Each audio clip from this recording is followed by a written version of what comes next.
Un spécialiste militaire russe explique la situation actuelle dans le conflit avec l'OTAN. Dans cet échange, le spécialiste militaire russe présente une analyse de la situation géopolitique actuelle en fin de 2023, se concentrant principalement sur le conflit en Ukraine et les implications pour la Russie et l'Occident. Points clés abordés.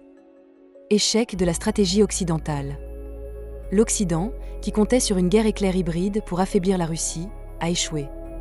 L'Ukraine, initialement utilisée comme un levier contre la Russie, n'est plus en mesure de remplir ce rôle efficacement.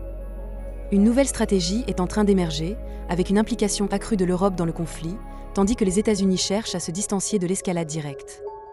Concept de vortex de guerre.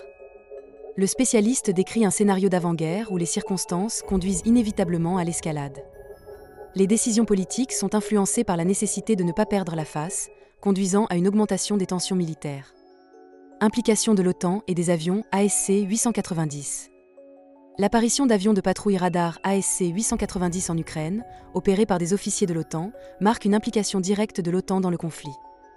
Ceci est perçu comme une entrée ouverte de l'OTAN dans la guerre contre la Russie. Potentiel de conflit nucléaire. Le spécialiste évoque la possibilité d'une frappe nucléaire limitée, en particulier sur des pays comme la Pologne, en soulignant que la Russie pourrait utiliser des armes nucléaires tactiques si les tensions continuaient à escalader.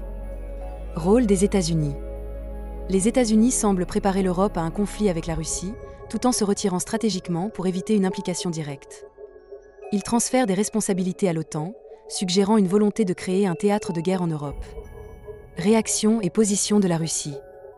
La Russie, selon le spécialiste, tente de contenir l'escalade tout en se préparant à des actions défensives. Le président russe est présenté comme agissant avec prudence et sagesse pour éviter une confrontation directe avec l'OTAN, tout en se préparant à une éventuelle guerre nucléaire limitée. Conclusion. Le spécialiste met en garde contre les conséquences d'une escalade incontrôlée et appelle à une réflexion sérieuse des pays européens sur leurs actions. Il conclut en soulignant l'importance de la prudence dans la gestion des opérations militaires pour éviter une catastrophe majeure.